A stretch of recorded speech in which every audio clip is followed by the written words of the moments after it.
ನಮಃ. ಹರಿ ಓಂ.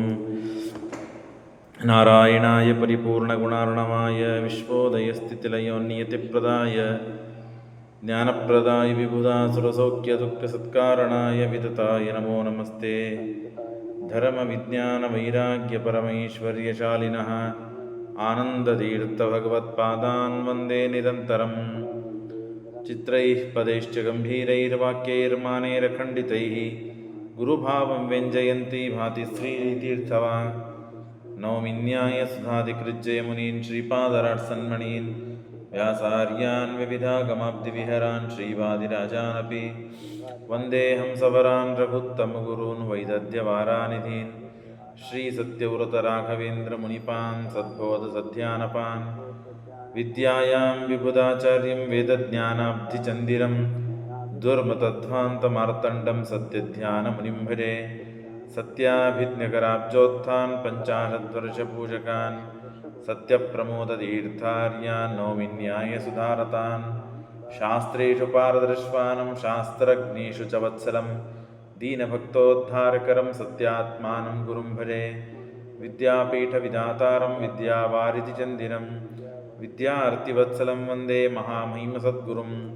ಆಪಾದಮೂಲಿಪರ್ಯಂతం ಗುರುಣಾಂ ಆಕೃತಿಂ ಸ್ಮರೇತ್ ತೇನ ವಿಘ್ನಾಃ ಪ್ರಣಶ್ಯಂತಿ ಸಿದ್ಧ್ಯಂತಿ ಚ ಮನೋರಥಾಃ. ಶ್ರೀ ಗುರುಭ್ಯೋ ನಮಃ. ಹರಿ ಓಂ.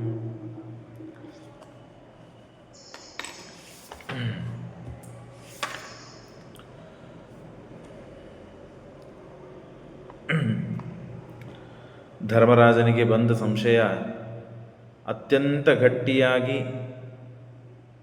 ಮೂಡುವುದಕ್ಕಾಗಿ ಕೃಷ್ಣ ಪರಮಾತ್ಮ ಮಾಡಿದ ಯುದ್ಧ ಇದು ಅಧರ್ಮದಿಂದಲೇ ಆಯಿತು ಅಂತನ್ನೋದನ್ನು ತಾನು ಅವನಿಗೆ ಹೇಳಿದ. ತಾನು ಹಾಗೇ ಅರ್ಥ ಮಾಡಿಕೊಂಡು ಬಿಟ್ಟ. ಹಾಗಾದರೆ ಇಷ್ಟು ದಿನ ತಾನು ಕೃಷ್ಣ ಅವನಿಗೆ ಬೋಧಿಸಿದ್ದಾನೆ, ಹೇಳಿದ್ದಾನೆ, ಅದು ಯಾವುದು ತಲೆಗೆ ಬರಲಿಲ್ಲ ಅವನಿಗೆ. ಮಾಡಿದಂತಹ ಯುದ್ಧ ಇದು ಧರ್ಮಯುದ್ಧ ಅಂತ ಕೃಷ್ಣ ಅನೇಕ ಬಾರಿ ಹೇಳಿದರೂ ಅವನಿಗೆ ಅರ್ಥ ಆಗಲಿಲ್ಲ. ಅದಕ್ಕೆ ನಾನು ಮೊನ್ನೆ ಹಿಂದಿನ ಪಾಠಗಳಲ್ಲೆಲ್ಲ ಹೇಳಿದೆ, ಜೀವರ ಯೋಗ್ಯತೆ, ಮಾಡುವ ಪುಣ್ಯ ಎಷ್ಟು ಅವರಿಗೆ ದಕ್ಕಬೇಕೋ ಅಷ್ಟು ಪರಮಾತ್ಮ ಅವರಿಗೆ ಕೊಡ್ತಾನೆ. ಅದಕ್ಕಾಗಿ ಮಾಡಿದ್ದು. ಮತ್ತು ಅಲ್ಲೇ ಪುಷ್ಪವೃಷ್ಟಿಯನ್ನು ಮಾಡಿದ್ದಾನೆ ದುರ್ಯೋಧನನಿಗೆ. ನೀವು ಪಾಪಿಷ್ಟ ಕೃಷ್ಣ, ನಿನ್ನಿಂದಲೇ ಇಷ್ಟೆಲ್ಲ ಸಂಹಾರ ಆದದ್ದು, ಹಾಗಾಗಿ ಎಲ್ಲ ವಿಧವಾದ ಪಾಪಕ್ಕೆ ಹೊಣೆಗಾರನೇ ನೀನು. ನಾನು ಸುಖವಾಗಿ ಭೋಗ ಮಾಡಿದೆ, ರಾಜ್ಯ ಆಳಿದೆ, ದುಷ್ಟ ಶತ್ರುಗಳನ್ನೆಲ್ಲ ಸಂಹಾರ ಮಾಡಿದೆ, ನನ್ನಷ್ಟು ಪುಣ್ಯವಂತರು ಯಾರೂ ಇಲ್ಲ. ಎಲ್ಲ ನಶಿಸಿ ಹೋದ, ಏನೂ ಇಲ್ಲದೇ ಇದ್ದ ರಾಜ್ಯವನ್ನು ನರಿಕುರಿಗಳನ್ನು ಇಟ್ಟುಕೊಂಡು ಸಾಕಿ ಅವರನ್ನು ಮತ್ತು ರಾಜ್ಯವನ್ನು ಆಳಿ ಪಾಂಡವರು, ಹಾಗಾಗಿ ನಾನೇ ಪುಣ್ಯವಂತ ಅಂತ ಹೇಳ್ತಾ ಇದ್ದಾಗಲೇ ಪುಷ್ಪವೃಷ್ಟಿ ಆಯಿತು. ಇಗೋ ಕೃಷ್ಣ ನೋಡು ಪುಷ್ಪವೃಷ್ಟಿ ಆಗ್ತಾ ಇದೆ, ನಾನು ಹೇಳಿದ್ದು ಸತ್ಯ ಅಂದಾಗ ಕೃಷ್ಣ ಹೌದು ಮಾರಾಯ, ನೀ ಹೇಳಿದ್ದೇ ಸತ್ಯ ಅಂತ ಹೇಳಿ ಅವನು ಹೇಳಿದ್ದನ್ನೂ ದೃಢಪಡಿಸಿ ಅವನಿಗೆ ಅಂಧಂತಮಸ್ಸಿಗೆ ಕಳಿಸಿದ. ಧರ್ಮರಾಜನಿಗೆ ಸಂಶಯಪಟ್ಟಿದ್ದಕ್ಕಾಗಿ ಅವನಿಗೆ ಎಷ್ಟು ಪುಣ್ಯ ಕೊಡಬೇಕು ಅಷ್ಟು ಪುಣ್ಯವನ್ನು ಕೊಟ್ಟ. ನೃಶಂಸಸ್ಯ ಕೃತಜ್ಞಸ್ಯ ಗುಣವದ್ವೇಷಿನಸ್ಸದ. ನೃಶಂಸನಾಗಿದ್ದಾನೆ ಮತ್ತು ದ್ವೇಷಿಯಾಗಿದ್ದಾನೆ, ಅದು ಗುಣವಂತರ ದ್ವೇಷಿ. ಹಾಗಾಗಿ ಅವನು ಮಾಡಿದ್ದು ಧರ್ಮ ಅಲ್ಲ.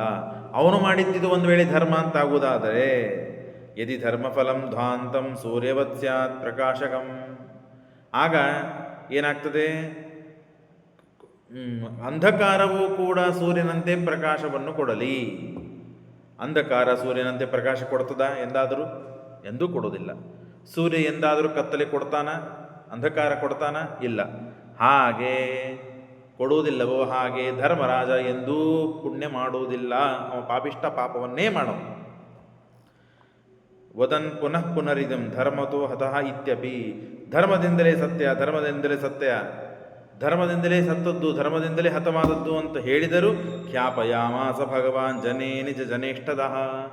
ಯಾರು ಪರಮಾತ್ಮನ ಭಕ್ತರೋ, ಯಾರಿಗೆ ಅರ್ಥವಾಗಬೇಕಾಗಿದೆಯೋ ಅಂಥವರಿಗೆ ಪರಮಾತ್ಮ ಅರ್ಥ ಮಾಡಿಸಿದ, ತಿಳಿಸಿಕೊಟ್ಟ. ಖ್ಯಾಪಿತೆ ವಾಸುದೇವೇನ ಧರ್ಮೇ ಸತಾಂ ಸರ್ವೇಷಾಂ ಮೃದಮಾಸೀತ್ ಸಮಸ್ತಂ ಹತಂಚ ಧರ್ಮೇಣ ರೂಪಂ ವ್ಯಜಾನಯತ್ ಪಾಪೋಯಮಿತ್ತೇವ ಚ ನಿಶ್ಚಿತಾರ್ಥಃ. ಇಷ್ಟು ಪಾಪದಿಂದ ಎಲ್ಲರನ್ನು ಸಂಹಾರ ಮಾಡಿದೆ, ಅಧರ್ಮದಿಂದ ಸಂಹಾರ ಮಾಡಿದೆ ಅಂತ ಅವನಿಗೇನೋ ಮನಸ್ಸಿಗೆ ಬಂತು. ಸ್ನೇಹಾದ್ರೋಣಿ, ಆದದ್ದು ಪಾಪ ಯುದ್ಧ ಏನಪ್ಪ? ದ್ರೋಣಾಚಾರ್ಯರ ಮಗನಾದ ಅಶ್ವತ್ಥಾಮಾಚಾರ್ಯ ಕೇಳ್ತಾ ಇದ್ದಾರೆ. ಕೃಷ್ಣ ಘಂಟಾಘೋಷವಾಗಿ ಧರ್ಮದಿಂದ ಯುದ್ಧವಾಡಿದ್ದೋ, ಅಧರ್ಮ ಅಲ್ಲ, ಪಾಪ ಅಲ್ಲ ಅಂತ ಹೇಳಿದರೂ ಅವನಿಗೆ ವಿಶ್ವಾಸ ಇಲ್ಲ. ದ್ರೋಣಾಚಾರ್ಯರ ಮಗನಾದ ಅಶ್ವತ್ಥಾಮಾಚಾರ್ಯ ಕೇಳಿಕೊಟ್ಟಿದ್ದಾನೆ. ಅಶ್ವತ್ಥಾಮಾಚಾರ್ಯರೇ, ಇಷ್ಟು ದಿವಸ ನಾವೇನು ಯುದ್ಧವಾಡಿದ್ವಿ ಅದು ಅಧರ್ಮ ಅಂತ ಅನ್ನಿಸ್ತಾ ನಿಮಗೆ? ಧರ್ಮನೋ ಅಧರ್ಮನೋ ಅಂದಾಗ ಅಶ್ವತ್ಥಾಮಾಚಾರ್ಯ ಝಳ ಝಳ ಹೇಳಿಬಿಟ್ಟು, ಅಧರ್ಮನೋ? ಅಧರ್ಮದಿಂದ ಯುದ್ಧ ಆಡಿರಿ ನೀವು? ಸ್ನೇಹದಿಂದ ಕೇಳಿದರೆ ಅಧರ್ಮ ಅಂತ ಹೇಳಿಬಿಟ್ಟ. ಸಂಜಯನಿಗೆ ಕೇಳಿದಾಗ ಸಂಜಯನೂ ಅಧರ್ಮ ಅಂತಂದ್ಬಿಟ್ಟ. ಬಲರಾಮ ದೇವರಿಗೆ ಕೇಳಿದಾಗ ಬಲರಾಮನೂ ಅಧರ್ಮ ಅಂದುಬಿಟ್ಟ. ಇವನ ತಲೆಯಲ್ಲಿ ನಿಶ್ಚಿತವಾಗಿ ಅಧರ್ಮ ಅಂತ ಗಟ್ಟಿ ನೆಲ ಮೂರಿಬಿಡ್ತು. ಯಾಕೆಲ್ಲ ಹೇಳಿದರು ಅಂತಂದರೆ, ದುರ್ಯೋಧನ ಸ್ನೇಹ, ದುರ್ಯೋಧನ ಮೇಲಿದ್ದ ಸ್ನೇಹದಿಂದ, ದುರ್ಯೋಧನ ಮೇಲಿದ್ದ ಸ್ನೇಹದಿಂದ ತಾನು ಹೀಗೆ ಮಾಡಿದ. ಯಾರು? ಅಶ್ವತ್ಥಾಮಾಚಾರ್ಯರು, ಸಂಜಯ ಮತ್ತು ಬಲರಾಮಚಂದ್ರ ದೇವರು. ಧರ್ಮದಿಂದ ಯುದ್ಧ ಮಾಡಿಲ್ಲ ಪಾಂಡವರು, ಅಧರ್ಮದಿಂದ ಪಾಪದಿಂದಲೇ ಯುದ್ಧ ಮಾಡಿದ್ದು ಅಂತ ಪಾಪ ಮಿತ್ತೇವ ಚೋಚುಹು. ತತಃ ಕೃಷ್ಣ ಪಾಂಚಾಲಕೈಸ್ತೈ ಭೃಶಂ ನದದ್ಭಿರ್ಹೃತಿದೇ ಸಮೇತಃ. ನಾವು ಅರ್ಥ ಮಾಡಿಕೊಳ್ಳಬೇಕಾದದ್ದೇನು ಅಂದರೆ, ದೇವರನ್ನು ಬಿಟ್ಟುವಿ, ದೇವರನ್ನು ಆಶ್ರಯಿಸಿಲ್ಲ, ದೇವರಿಂದ ನಾವು ದೂರ ಆದ್ವಿ, ದೇವರ ಮೇಲೆ ಅವಿಶ್ವಾಸ ಮಾಡಿದ್ವಿ ಅಂತಾದರೆ ಪೂರ್ಣ ತಲೆ ಕೆಟ್ಟು ಹೋಗ್ತದೆ ನಮ್ಮದು. ಇಂಥ ದೇವಾದಿ ದೇವತೆಗಳು, ಧರ್ಮರಾಜ ಸಾಮಾನ್ಯ ವ್ಯಕ್ತಿಯಲ್ಲ, ಧರ್ಮಾಧರ್ಮ ನಿಯಾಮಕನಾದವನು. ದೇವರು ಅವನಿಗೆ ಯಾರು ಪಾಪಿಷ್ಠರು, ಯಾರು ಪುಣ್ಯವಂತರು, ಯಾರಿಗೇನು ಶಿಕ್ಷೆ ಕೊಡಬೇಕು ಅಂತ ಅನ್ನೋದನ್ನು ದೊಡ್ಡ ಜವಾಬ್ದಾರಿಯನ್ನು ಕೊಟ್ಟಂಥ ಆ ಜವಾಬ್ದಾರಿಯನ್ನು ಇಸಿದುಕೊಂಡು ಪರಮಾತ್ಮನ ಅನುಗ್ರಹದಿಂದ ನಡೆಸುವ ದೇವತೆ. ಇವತ್ತು ಅವನಿಗೆ ಧರ್ಮ ಯಾವುದು ಅಧರ್ಮ ಯಾವುದು ಅಂತ ಸಂದೇಹ ಬಂದು ಕೃಷ್ಣ ಹೇಳಿದರೂ ಅವನಿಗೆ ವಿಶ್ವಾಸ ಬರಲಿಲ್ಲ. ಇದರಿಂದ ನಾವು ಅರ್ಥ ಮಾಡಿಕೊಳ್ಬೇಕು, ಎಷ್ಟು ಧರ್ಮ ಸೂಕ್ಷ್ಮ ಇದೆ, ಎಷ್ಟು ಜಾಗರೂಕವಾಗಿ ನಾವಿರಬೇಕು, ಯಾರ ಜೊತೆಗೆ ಇರಬೇಕು, ಯಾರ ಜೊತೆಗೆ ಸಂಗ ಮಾಡಬೇಕು, ಯಾರ ಜೊತೆಗೆ ಸಹವಾಸ ಮಾಡಬೇಕು, ಯಾರ ಜೊತೆಗೆ ಎಷ್ಟು ಜಾಗರೂಕವಾಗಿರಬೇಕು ಅಂತ ಅನ್ನೋದು ಅರ್ಥವಾಗ್ತದೆ. ಧರ್ಮರಾಜನಿಗೆ ಈ ಪರಿಸ್ಥಿತಿ ಬಂತು. ಯಯೋ ವಿರಿಂಚೇಶ ಸುರೇಂದ್ರ ಮುಖ್ಯೈ ಸಂಪೂಜಿತಶ್ಚೈ ರಣಾಂಗನಾಥ್ ಸ್ಮರನ್. ಇಷ್ಟು ಆಗಿದೆ. ಆಗ ತತಶ್ರುತ್ವಾ ಸಂಜಯ ಸುದುಃಖ ತಪ್ತಂ. ಸಂಜಯ ತಾನು ದುಃಖದಿಂದ ಹೇಳಿದ. ಯಾರಿಗೆ? ಧೃತರಾಷ್ಟ್ರನಿಗೆ ಹೇಳ್ತಾನೆ. ಧೃತರಾಷ್ಟ್ರ, ನಿನ್ನ ಮಗ ಹೀಗೀಗೆಲ್ಲ ಆಯಿತು, ಹೀಗೆಲ್ಲ ನಿನ್ನ ಮಗನ ಜೊತೆಗೆ ಯುದ್ಧ ಮಾಡಿದರು, ಹೀಗೆ ನೀರಿನಲ್ಲಿ ಕೂತಿದ್ದ, ಜಲಸ್ತಂಭ ಮಾಡಿ ದುರ್ವಾಸರು ಕೊಟ್ಟ ಮಂತ್ರವನ್ನು ನೀವೆಲ್ಲ ಏನು ಕೇಳಿದ್ದೀರಲ್ಲ, ಜಪ ಮಾಡಬೇಕಂತಿದ್ದ. ಧರ್ಮರಾಜ ಹೀಗೆ ಹೇಳಿದ, ಕೃಷ್ಣ ಹೀಗೆಲ್ಲ ಮಾಡಿದ, ದುರ್ಯೋಧನ ಜೊತೆಗೆ ಭೀಮಸೇನರು ಯುದ್ಧ ಮಾಡಿ ಕೊನೆಗೆ ಅವನನ್ನು ಕೊಂದು ಹಾಕಿದರು. ಈಗ ನೆಲದ ಮೇಲೆ ಬಿದ್ದಿದ್ದಾನೆ 2 ತೊಳೆಗಳನ್ನು ಒಡೆದುಕೊಂಡು ಅಂತ ಹೇಳಿದಾಗ ಬಹಳ ದುಃಖದಿಂದ ಯೂತ್ಸು, ವೈಶ್ಯ ಸ್ತ್ರೀಯಲ್ಲಿ ಹುಟ್ಟಿದ, ಧೃತರಾಷ್ಟ್ರನಿಂದ ವೈಶ್ಯ ಸ್ತ್ರೀಯಲ್ಲಿ ಹುಟ್ಟಿದಂತಹ ಯೂತ್ಸು, ಅವನು ಹಿಂಪಾಲಿಸಿ ಹೋದ ಸಮಾಧಾನ ಮಾಡಲಿಕ್ಕಾಗಿ. ಯಾರನ್ನ? ಧೃತರಾಷ್ಟ್ರನನ್ನು ಸಮಾಧಾನ ಮಾಡಲಿಕ್ಕೆ. ಮಗ ಸತ್ತಿದ್ದಾನೆ, ಮಕ್ಕಳೆಲ್ಲ ಸತ್ತಿದ್ದಾರೆ, ಅವರನ್ನು ಸಮಾಧಾನ ಮಾಡಬೇಕು ಅಂತ ಹೇಳಿ ಹೋದಾಗ ಕೃಷ್ಣನು ಅವರನ್ನು ಹಿಂಬಾಲಿಸಿಕೊಂಡು ಧೃತರಾಷ್ಟ್ರನ ಸಮಾಧಾನ ಮಾಡಲಿಕ್ಕೆ ಹೋಗಿದ್ದಾನೆ. ಲೋಕನೀತಿ, ಹೇಗೆ ಜನ ಜೊತೆಗೆ ಸಂಪರ್ಕ ಮಾಡಬೇಕು, ಹೇಗೆ ಜನ ಜೊತೆಗೆ ವ್ಯವಹಾರ ಮಾಡಬೇಕು ಅಂತ ಕೃಷ್ಣ ಕಲಿಸ್ತಾ ಇದ್ದಾನೆ. ಧೃತರಾಷ್ಟ್ರನಿಗೆ ಸಮಾಧಾನ ಮಾಡಲಿಕ್ಕೆ ಹೊರಟಿದ್ದಾನೆ. ಯಾರು ಸತ್ತಿದ್ದಕ್ಕೆ? ಅವನ ಮಕ್ಕಳು, ಅವನ ರಾಜ್ಯ ಎಲ್ಲ ಸೋತಿದ್ದಕ್ಕೆ ಸಮಾಧಾನ ಮಾಡಲಿಕ್ಕೆ ಹೊರಟಿದ್ದಾನೆ. ಕೃಷ್ಣಶ್ಚ ರಾಜ್ಞಶ್ಚ ಮತೇನ ಯಾತೋ ಜಗಾಮ ಚಾನ್ವೇವ ಜನಾರ್ದನಶ್ಚ. ಹೇಳ್ತಾನೆ, ಮಾಡಬಾರದೆಲ್ಲ ಅಧರ್ಮ ಮಾಡಿದ್ರಪ್ಪ, ನಿನ್ನ ಮಕ್ಕಳೇ ಭಾರಿ ಧರ್ಮದಿಂದ ಯುದ್ಧ ಆಡಿದರು, ಅದೆಲ್ಲ ಏನು ಹೇಳಿಲ್ಲ. ಸಮಾಧಾನ ಮಾಡಲಿಕ್ಕೆ ಹೋಗಿದ್ದಾನೆ, ಯಥಾರ್ಥವಾಗಿ ಸಮಾಧಾನ ಮಾಡಿದ್ದಾನೆ ಕೃಷ್ಣ ಪರಮಾತ್ಮ.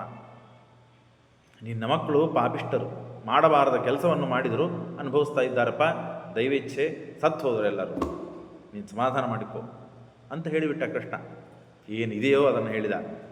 ಧರ್ಮಯುಕ್ತೈಶ್ಚ ತತ್ವಾರ್ಥೇ ಲೋಕವೃತ್ತಾನುದರ್ಶಕೈ ವಾಕ್ಯೇ ರಾಜಾನಮಾಶ್ವಾಸ್ಯ ಪ್ರಾಯಾತ್ ಪಾರ್ಥಾನ್ ಪುನರಿ. ಇಷ್ಟು ಹೇಳಿ ಮತ್ತೆ 2ನೇ ಕ್ಷಣಕ್ಕೆ ಈ ಕಡೆಗೆ ಪಾಂಡವರ ಹತ್ರ ಬಂದಿದ್ದಾನೆ.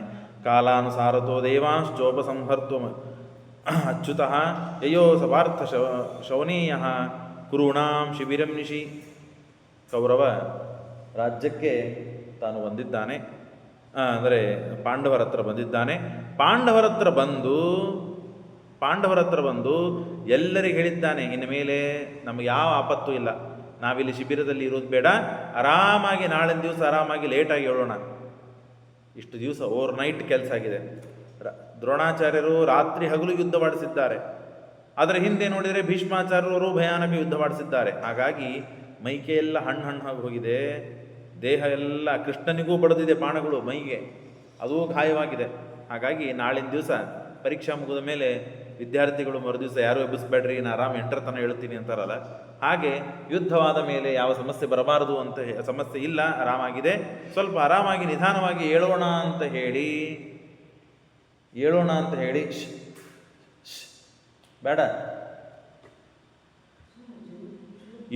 ಹೇಳೋಣ ಅಂತ ಹೇಳಿ ಕೃಷ್ಣ ಪರಮಾತ್ಮ ಅವರನ್ನು ಈ ಶಿಬಿರದಿಂದ ಬೇರೆ ಶಿಬಿರಕ್ಕೆ ಕರೆದುಕೊಂಡು ಹೊರಟಿದ್ದಾನೆ. ಈಚೆ ವಿಚಿತ್ರ ನೋಡ್ರಿ, ಹೇಗೆ ಕಲಿಪ್ರವೇಶ ಇರ್ತದೆ, ಎಷ್ಟರ ಮಟ್ಟಿಗೆ ದುರ್ಯೋಧನ ಆಶ್ರಯಿಸಿದ್ದಾನೆ, ಅವರಲ್ಲಿ ಹೊಕ್ಕಿದ್ದಾನೆ ಅಂದರೆ ಕೃತವರ್ಮ, ಕೃಪಾಚಾರ್ಯರು ಮತ್ತು ಅಶ್ವತ್ಥಾಮಾಚಾರ್ಯರು 3 ಜನ ಬಂದಿದ್ದಾರೆ ದುರ್ಯೋಧನಲ್ಲಿ. ದುರ್ಯೋಧನ ಎಲ್ಲಿ ತೊಡೆಗಳನ್ನು ಒಡೆದುಕೊಂಡು ಬಿದ್ದಿದ್ದಾನೋ ಅಲ್ಲೇ ಅವನನ್ನು ಭೇಟಿಯಾಗಲಿಕ್ಕೆ ಬಂದಿದ್ದಾರೆ.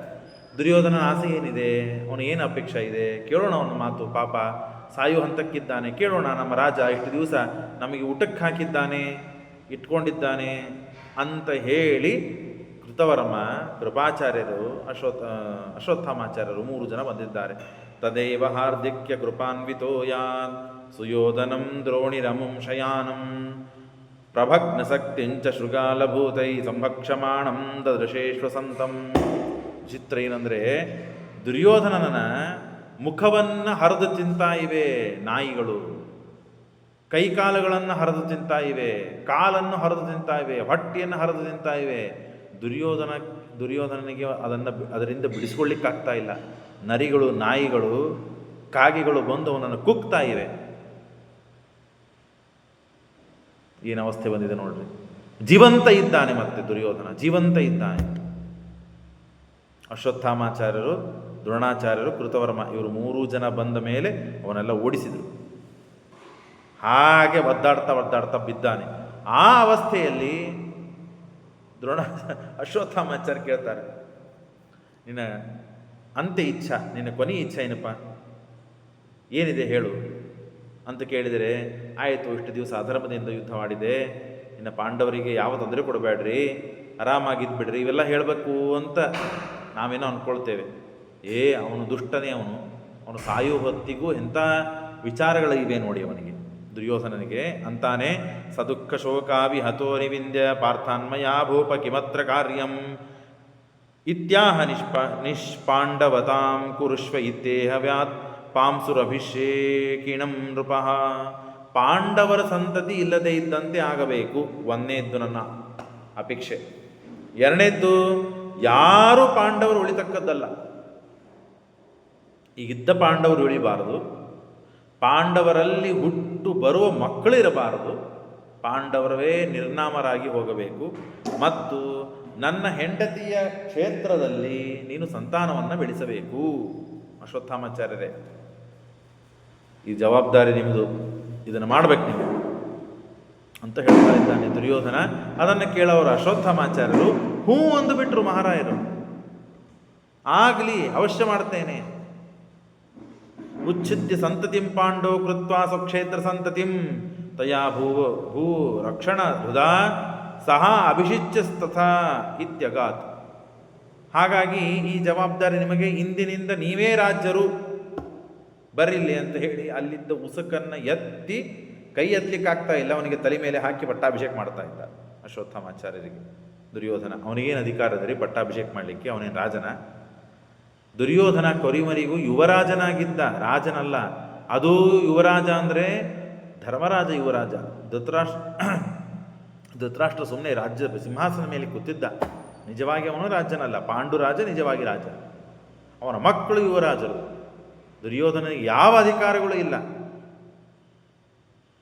ಯುವರಾಜನ ಅಂಥೇಳಿ ಏನು ಅವನಿಗೆ ಪಟ್ಟಾಭಿಷೇಕ ಮಾಡ್ತಾನೆ ಮಣ್ಣಿನಿಂದ.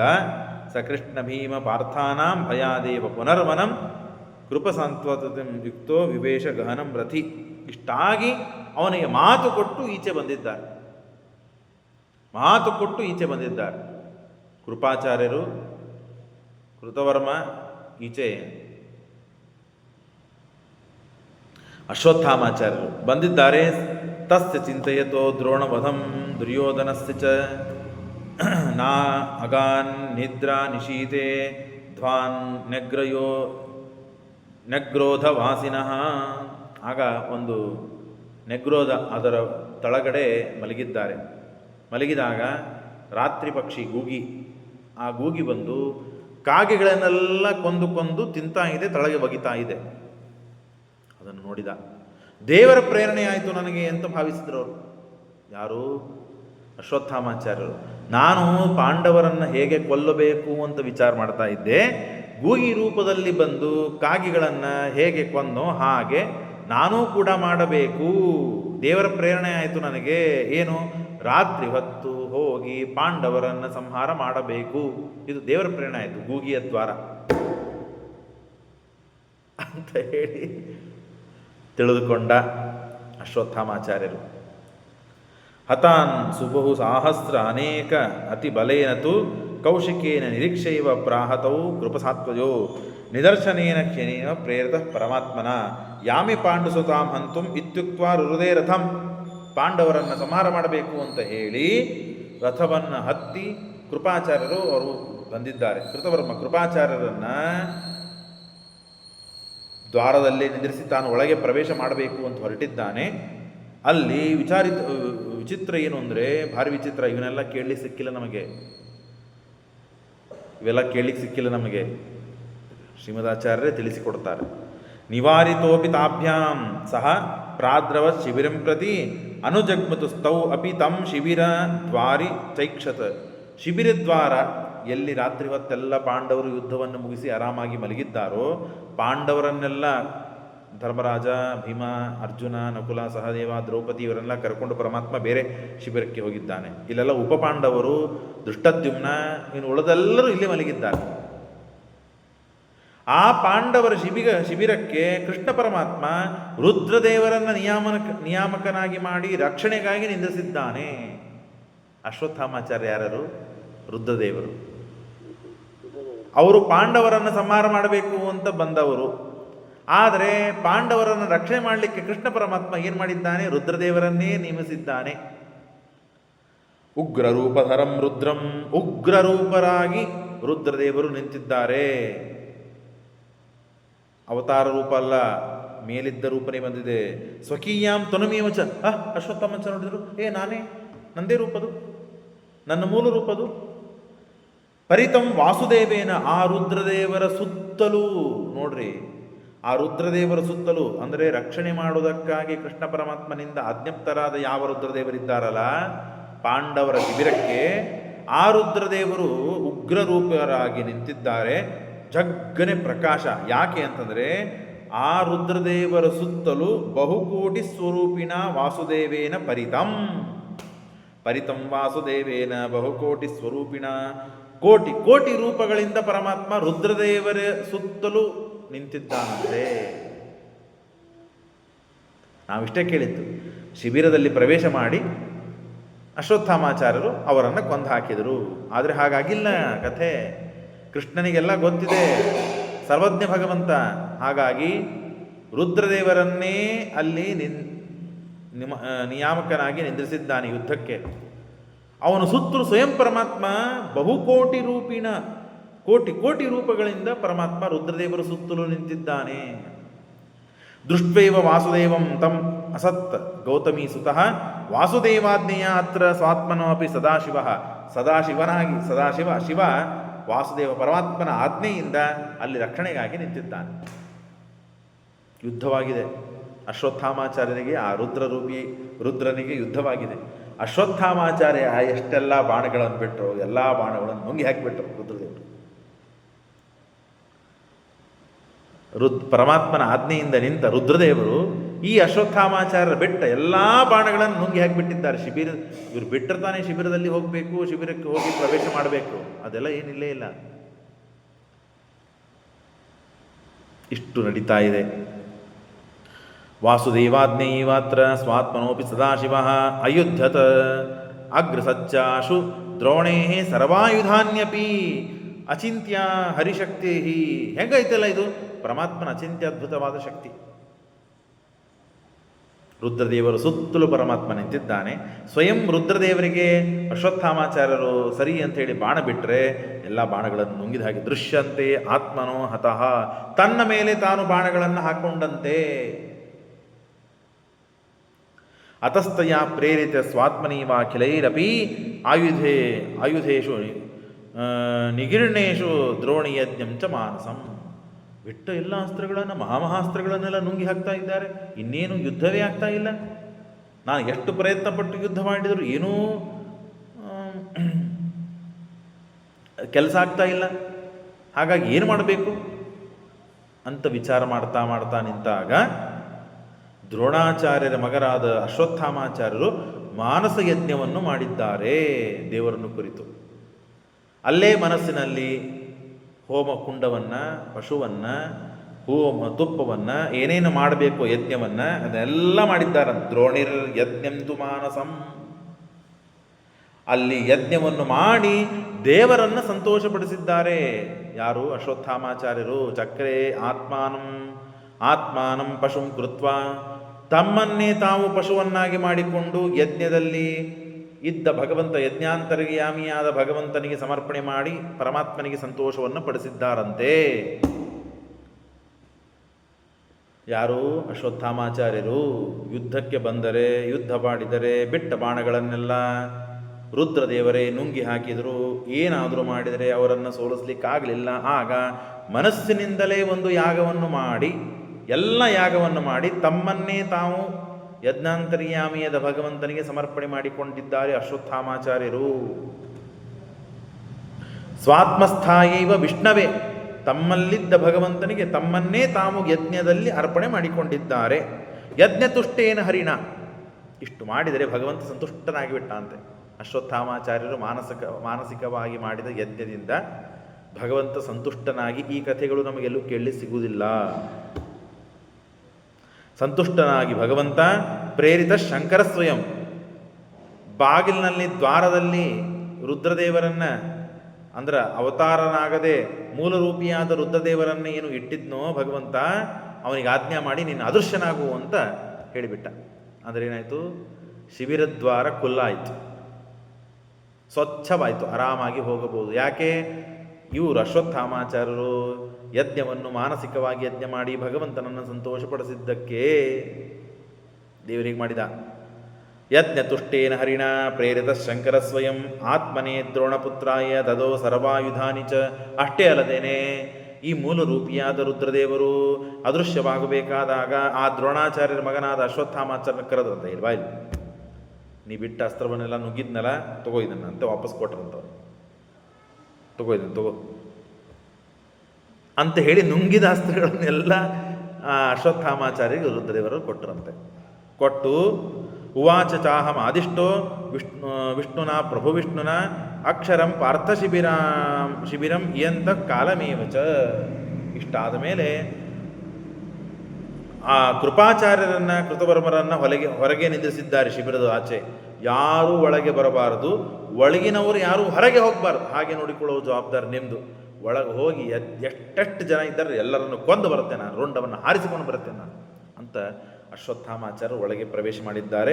ಹೊರಗೆ ಅವರಿಬ್ಬರನ್ನು ನಿಂದಿರಿಸಿ ಯಾರೂ ಒಳಗೆ ಬರಬಾರದು, ಹಾಗೆ ನೋಡಿಕೊಳ್ಳಿ. ಶಿಬಿರದಿಂದ ಯಾರೂ ಹೊರಗೆ ಹೋಗಬಾರದು, ಹಾಗೆ ನೀವು ನೋಡ್ಕೊಳ್ಳಿ ಅಂತ ಅವರನ್ನು ಅಂದಿಸಿದ್ದಾರೆ. ಇತ್ಯುದೀರ್ಯ ಪ್ರದಾಯಾಶೋ ಸರ್ವಾ ಹೇತಿ ಋತಧ್ವಜ ತತ್ರೈವಾಂತರಧೇ ಸೋಪಿ ಪ್ರೋವಾಚ ಕೃಪಸಾತ್ವಸೋ.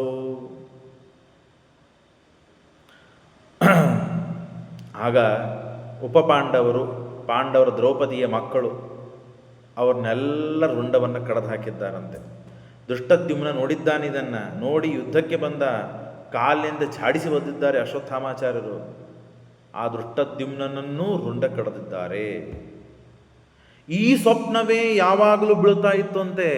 ಯಾರಿಗೆ? ದುಷ್ಟದ್ಯುಮ್ನನಿಗೆ. ಯಾವಾಗ ದ್ರೋಣಾಚಾರ್ಯರ ರುಂಡವನ್ನು ಹಾರಿಸಿದ್ನೋ, ಅವರು ಯೋಗಾಸಕ್ತರಾದಾಗ ಎಲ್ಲ ಅಸ್ತ್ರಗಳನ್ನು ಬಿಟ್ಟು ದ್ರೋಣಾಚಾರ್ಯರು ಕೂತಾಗ ದ್ರೋಣಾಚಾರ್ಯರನ್ನು ಸಂಹಾರ ಮಾಡಿದ ದುಷ್ಟದ್ಯುಮ್ನ ಆವತ್ತಿನಿಂದ ರಾತ್ರಿ ಮಲಗಿದಾಗ ಇವತ್ತಿನವರೆಗೂ ಅವರಿಗೆ ಸ್ವಪ್ನ ಇದೇ ಬೀಳ್ತಾ ಇತ್ತು. ಅಶ್ವತ್ಥಾಮಾಚಾರ್ಯ ಬರ್ತಾರೆ, ನನ್ನ ರುಂಡವನ್ನು ಹಾರಿಸ್ತಾರೆ ಮಲಗಿದಾಗ.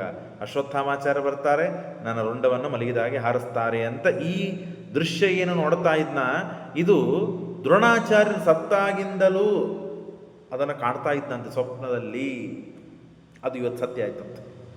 ಧೃಷ್ಟದ್ಯುಮ್ನ ಸತ್ತ, ಉಪಪಾಂಡವರು ಸತ್ತರು. ಆದರೆ ಭೀಮಸೇನ ದೇವರ ಮಗ ಇದ್ದಾನಲ್ಲ, ಅವನು ಮಾತ್ರ ಸಾಯಲಿಲ್ಲ. ಯಾಕೆ ಅಂದರೆ ಆ ಭೀಮಸೇನ ದೇವರ ಮಗ, ಅವನ ಹೆಸರು ಶರ್ವತ್ರಾತ ಅಂತ ಭೀಮಸೇನ ದೇವರ ಮಗ. ಆ ಭೀಮಸೇನ ದೇವರ ಶಿಖಂಡಿ ಇದ್ದ, ಎಲ್ಲರ ಸತ್ತಿದ್ದನ್ನು ಹೇಳ್ತಾರೆ. ಯಾರ್ಯಾರನ್ನ ದ್ರೋಣಾಚಾರ್ಯ ಸಂಹಾರ ಮಾಡಿದ್ರು, ಎಲ್ಲರನ್ನು ಸಂಹಾರ ಮಾಡಿದ್ದಾರೆ. ಆಗ ಶರ್ವತ್ರಾತ ಅಂತನೂ ಆ ರುದ್ರದೇವರ ಅವತಾರನೇ.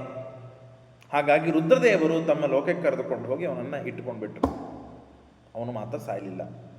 ಸತ್ತವರು ಹಾಗಾದರೆ ಉಳಿದವರೆಲ್ಲರೂ ಸತ್ತು ಹೋಗಿದ್ದಾರೆ.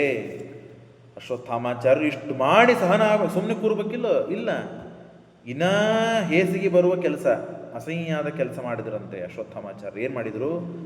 ಉಪಪಾಂಡವರು ಏನು ರುಂಡವನ್ನು ಹಾರಿಸಿದ್ರಲ್ಲ, ಉಪಪಾಂಡವರನ್ನು ರುಂಡವನ್ನು ಕತ್ತರಿಸಿದ್ರಲ್ಲ, ಎಲ್ಲ ರುಂಡಗಳನ್ನು ಒಂದೇ ಕೈಯಲ್ಲಿ ಹಿಡಿದ್ರಂತೆ. ಒಂದೇ ಕೈಯಲ್ಲಿ ಹಿಡಿದಿದ್ದಾರೆ. ಉಪಪಾಂಡವರ ರುಂಡವನ್ನು ಎಲ್ಲ ಒಂದೇ ಕೈಯಲ್ಲಿ ಹಿಡಿದುಕೊಂಡು ನಡಿತಾ ಕುಣಿತಾ ದುರ್ಯೋಧನನಿಗೆ ತೋರಿಸಬೇಕು ಅಂತ ಹೋಗಿದ್ದಾರಂತೆ. ದುರ್ಯೋಧನ ಮಾರ ಇನ್ನ ಸತ್ತಿಲ್ಲ. ನರಿಗಳು, ನಾಯಿಗಳು ಅವನ ಮಾಂಸವನ್ನು ತಿಂತಾ ಇವೆ, ಹಾಗೆ ಬಿದ್ದು ಒದ್ದಾಡ್ತಾ ಇದ್ದಾನೆ ಹೊರತು ಸತ್ತಿಲ್ಲ ಅವನು.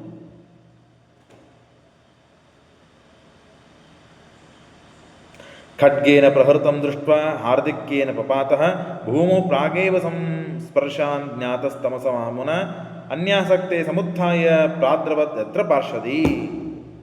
ಆಗ ದ್ರೋಣಾಚಾರ್ಯರು ಹೋಗಿ ದುರ್ಯೋಧನನಿಗೆ, ಆ ಇಗೋ ದುರ್ಯೋಧನ, ನಾನು ಪ್ರತಿಜ್ಞೆ ಮಾಡಿದ್ನಲ್ಲ ನಿನ್ನ ಮುಂದೆ, ಪಾಂಡವರ ಸಂತತಿ ನಿಲ್ಲದೇ ಇದ್ದಂತೆ ಮಾಡ್ತೇನೆ, ಪಾಂಡವರನ್ನು ಯಾರನ್ನು ಉಳಿಸೋದಿಲ್ಲ ಅಂತ. ತಗೋ ಪಾಂಡವರು ಅವರ ರುಂಡವನ್ನು ತಗೋ, ತಂದಿದ್ದೇನೆ ಅಂದಾಗ ದುರ್ಯೋಧನ ಎಷ್ಟು ಖುಷಿ ಪಡಿಬೇಕಂತೆ, ಎಷ್ಟು ಸಂತೋಷ ಆಗಬೇಕಂತೆ. ದುಷ್ಟ್ವಾ ತುದುಕ್ತಂಚ ನಿಶಮ್ಯ ಪಾಪಸ್ತುಷ್ಟೋ ಅತ್ಯಜತ್, ಸಂತೋಷಪಟ್ಟಂತೆ. ಸಾಧು ಇತಿ ದೇಹಂ ಆಶು. ಭಲೆ ಭೇಷ್, ಭಾಳ ಒಳ್ಳೆ ಕೆಲಸ ಮಾಡಿದೆಪ್ಪ ಅಶ್ವತ್ಥಾಮಾಚಾರ್ಯರು, ಭಾಳ ಒಳ್ಳೆ ಕೆಲಸ ಮಾಡಿದ್ರಿ ನೀವು ಅಂತ ಹೇಳಿ ಶಭಾಷ್ ಅಂತ ಹೇಳ್ತಾ, ಭಲೆ ಅಂತ ಹೇಳ್ತಾ ಆಗ ಪ್ರಾಣ ಬಿಟ್ಟಂತೆ ದುರ್ಯೋಧನ. ಅಲ್ಲಿವರೆಗೆ ಪ್ರಾಣ ಬಿಟ್ಟಿದ್ದಿಲ್ಲ. ದೃಷ್ಟ್ವಾ ತದುಕ್ತಂ ಚ ನಿಶಮ್ಯ ಪಾಪಸ್ತುಷ್ಟೋತ್ಯಜತ್ ಸಾಧ್ವಿತಿ ದೇಹಮಾಶು ಭೀಮಾರ್ಜುನಾಭ್ಯಾಮತ ಕೇಶವಾಚ್ಚ ಭೀತಾ ಪೃಥಕ್ ದ್ರೋಣಿ ಮುಖಾ ಪ್ರಯಾತಾ. ಅಷ್ಟರಲ್ಲಿ ಒಬ್ಬವನು ಸೂತ ಎದ್ದು ದ್ರೌಪದಿಗೆ ಹೋಗಿ ನೇರವಾಗಿ ಸುದ್ದಿ ಹೇಳಿದ್ದಾನೆ, ನಿನ್ನೆಲ್ಲ ಮಕ್ಕಳು ಸತ್ತು ಹೋಗಿದ್ದಾರೆ, ಅಶ್ವತ್ಥಾಮಾಚಾರ್ಯರು ಬಂದಿದ್ದಾರೆ, ರಾತ್ರಿ ಎಲ್ಲ ನಿನ್ನ ಮಕ್ಕಳನ್ನು ಕೊಂದು ಹಾಕಿದ್ದಾರೆ ಅಂತಿಷ್ಟು ಸುದ್ದಿಯನ್ನು ಹೇಳಿದರೆ, ಆಗಿಂದಾಗ ಭೀಮಾರ್ಜುನರು ಎದ್ದು ಅಶ್ವತ್ಥಾಮಾಚಾರ್ಯನ ಸಂಹಾರ ಮಾಡ್ತೇನೆ, ನಾವು ಅವನ ಕೊಂದೇ ಹಾಕ್ತೀವಿ ನಾವು ಅಂತ ಹೇಳಿ ಪ್ರತಿಜ್ಞೆಯನ್ನು ಮಾಡಿ ದ್ರೋಣಾಚಾರ್ಯರ ಮಗರಾದ ಅಶ್ವತ್ಥಾಮಾಚಾರ್ಯ ಜೊತೆಗೆ ಯುದ್ಧವಾಡುವುದಕ್ಕೆ, ಅವರನ್ನು ಸಂಹಾರ ಮಾಡಲಿಕ್ಕೆ ಹೊರಟಿದ್ದಾರೆ. ಶ್ರೀಕೃಷ್ಣಾರ್ಪಣಮಸ್ತು.